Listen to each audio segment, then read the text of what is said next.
Where is the subject in a passive voice construction?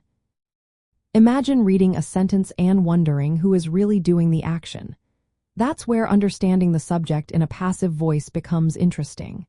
When a sentence is in passive voice, the focus shifts from the doer to the receiver of the action. The subject in a passive sentence is actually the person or thing that gets affected by the action, not the one performing it. Let's look at an example. Say you have the active sentence, the chef cooked the meal. Here, the chef is the subject because they are doing the cooking. The meal is the object, the thing being cooked. Now, if we change this to passive voice, it becomes the meal was cooked by the chef. Notice how the meal is now at the front of the sentence. It is the subject, but it is not doing anything. Instead, it is receiving the action of being cooked. The original doer, the chef, is now optional and can be added at the end after the word by. In passive sentences, the subject is always the recipient of the action. It is the part of the sentence that the verb is acting upon.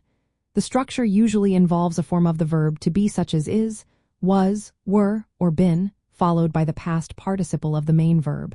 For example, the letter was sent by the manager. Here, the letter is the subject because it is receiving the action of being sent.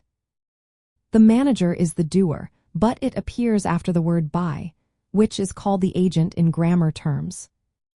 Sometimes the agent or doer is left out, especially if it is unknown or unimportant.